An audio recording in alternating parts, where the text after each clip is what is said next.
Welcome, Lily DeStefano. Thank you for taking part in the Embassy of Switzerland series on innovating in times of crisis. You are the Vice President for North America at Firmenich.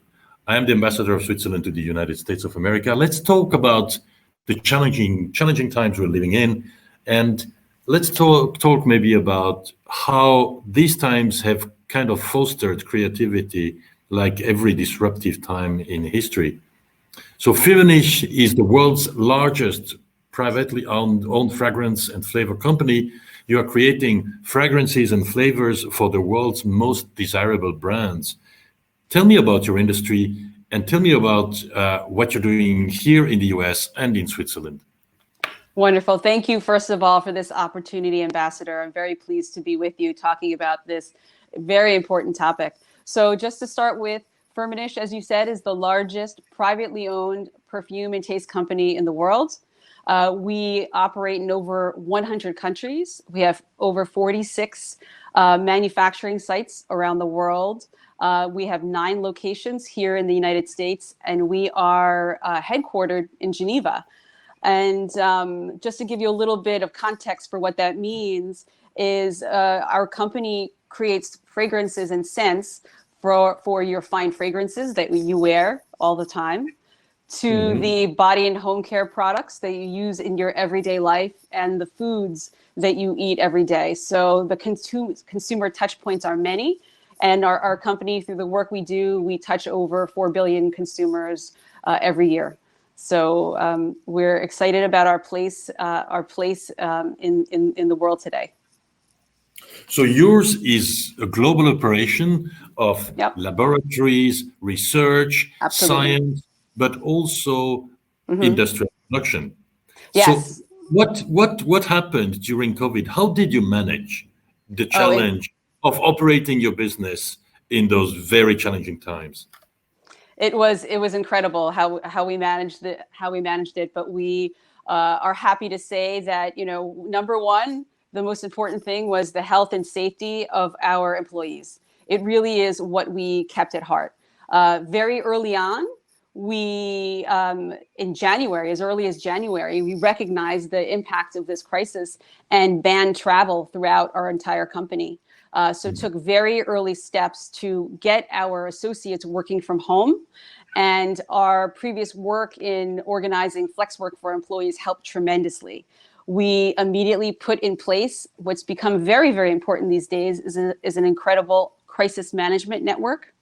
And then significant safety protocols throughout the organization. So if you really think about it, we work in research, development, manufacture, and the sale from end to end of this value chain. And it was important for us to really fortify all those different areas and increase communication significantly throughout our organization. I mean, I think more than anything, that became critical and paramount to how we overcame some of the challenges and actually came out through in a very positive place. I mean, ultimately, despite all the challenges we faced and all of the pressures on our employees, we came out of it very, very strong. We had a very stable supply chain. We anticipated and delivered against a lot of our customers' needs, and we've stayed very stable and came out strong in the end. But we had to change the way we work.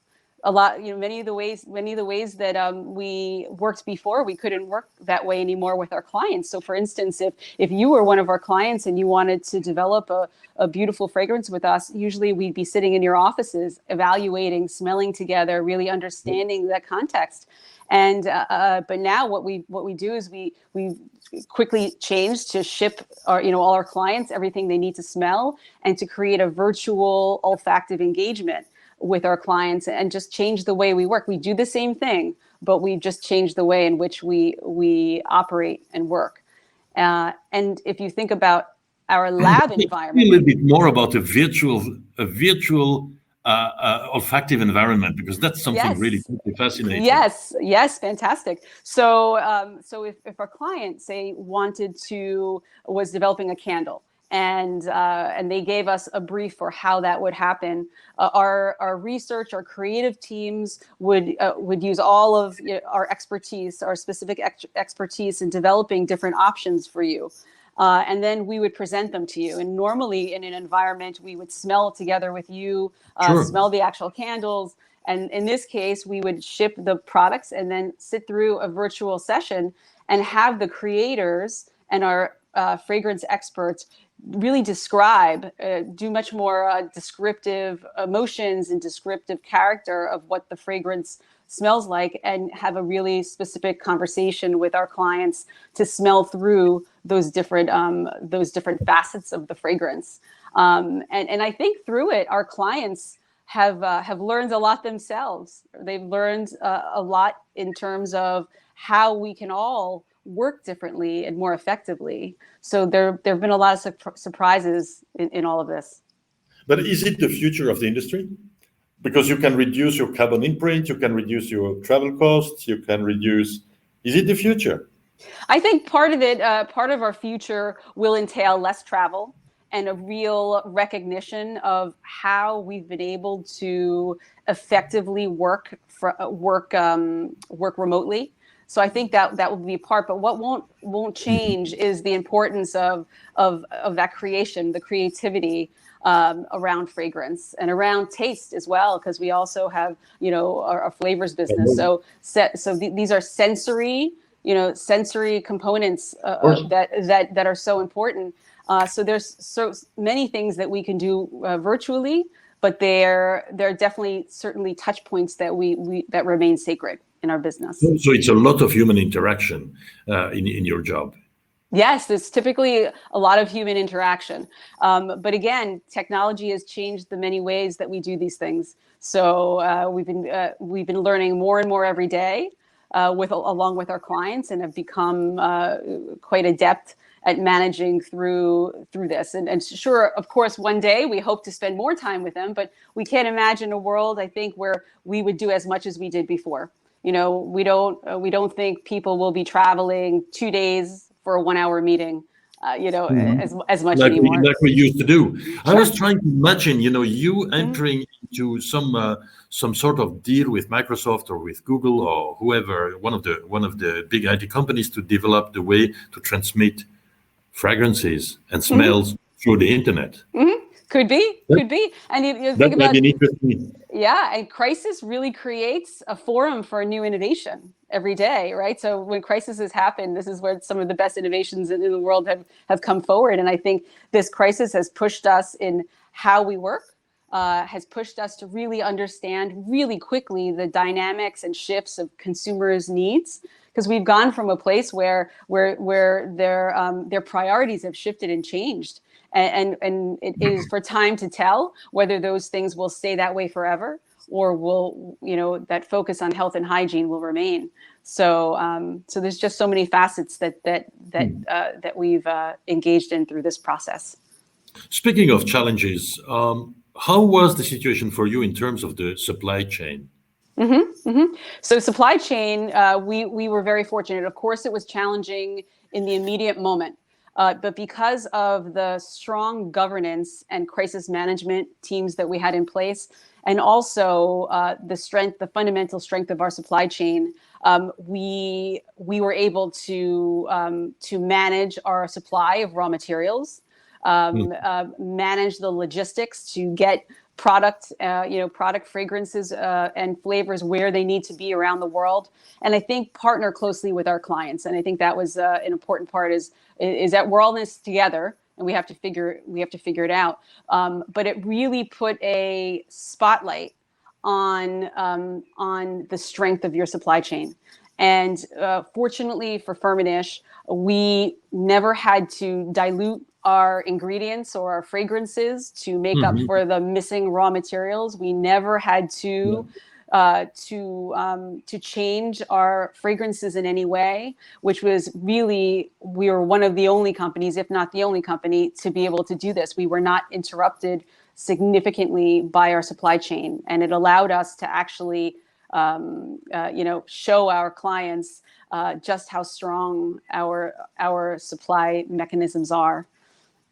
And did you at some point have to switch parts of your production facilities to towards hygiene or more like disinfection articles, or were you involved in that global effort? Yes, absolutely. So across all of our manufacturing locations, there were certainly dynamic shifts in what we produce. So for instance, we've seen a lower demand at this point for fine fragrances as people's, they're not going out as often. Don't go out. Yeah. So travel retail is not, no one's traveling. They're not, going to duty-free shops and airports. So the sale of fragrances, fine fragrances, we've seen a sharper drop, but we think that will rebound. And we've had a really strong shift in obviously hygiene, cleaning supplies, anything related to those products. So we have absolutely needed to adapt and expand our production lines in that manner. And in addition to that, very importantly, for our community, because we consider ourselves at Firmenich, a responsible, inclusive business model, we needed to do something for our communities as well. So we actually shifted our some production lines, just to make hand sanitizer, actually produce hand sanitizer rather than just the scent within it. So we produced over 100 metric tons of hand sanitizer and distributed it around the U.S. and other regions around the world, which needed it in different hospitals or emergency facilities. So being able to shift those production lines, make the changes, we could produce in some cases in other regions and ship across borders. So there was a lot of logistics and organization that was required. But again, to us, it ultimately comes down to our employees and the incredible spirit they have, the fundamentals of our business, which really remain in place. They see us taking care of them, and in turn, they take care of our business. So we had incredible efforts of leaders and really essential workers. Our lab, we had a saying that real heroes wear lab coats, and I think that was something that really rang true in both our laboratories and also our manufacturing facilities. Now, coming back to the challenge of supply chains, sure. If we look at the developments in the near future, and free trade being increasingly under attack, and there are clear-cut tendencies all over the world to repatriate production facilities, to become less dependent on suppliers from certain parts of the world, and especially from China. Do you think it will have a long-term implication? It will have long-term implications on the business you are running. I think that certainly the way we have to look forward into the future and the way we think about it is to make sure that the source of our supply, we have flexibility in that source of supply. So I think that it's difficult for any company these days to rely on single sources of supply. So it's important that that our outlook is really to ensure that all of our various sources fit together, all the puzzle pieces fit together so that we mitigate risk and we ensure supply from all the various parts of the world. I see. How many production facilities do you have in the US? In the US, we have 9 total facilities in the US, many of which are operational facilities. So we have sites in Princeton. Princeton is our main manufacturing site. We also have sites just around the country in different places. Out in California, we have an Anaheim location, and through multiple places throughout the country. So we have quite a footprint. I never tire of underlining to my American counterparts here the importance of the Swiss economic presence in this country. And absolutely.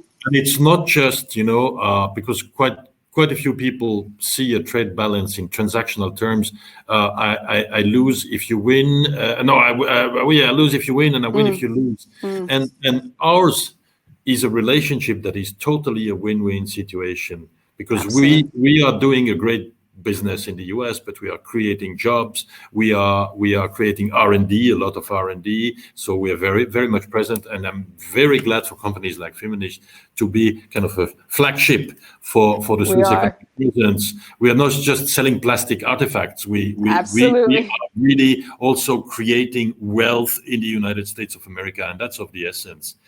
Now that you have the experience of COVID and the crisis and everything, do you see a silver lining or something that you would say, hey, I mean, in terms of the disruptive times we went through, we learned a lot. We will emerge stronger than we were before COVID.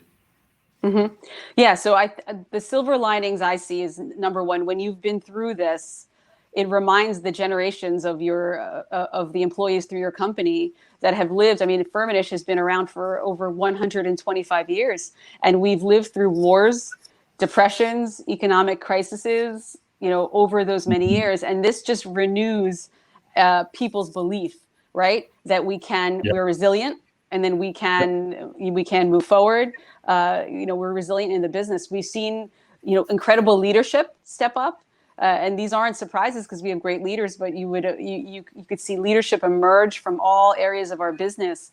So it was great to see that emerge, the great leadership. And I think it shines a light also on how important, we manage through how your company has strong governance models and organization to really succeed in any type of crisis environment or situation. That is definitely a pretty clear silver lining. Thank you very much indeed, Lily DeStefano, for this very interesting talk. And I wish you and Firmenich good luck for the next few months. I know you'll prevail.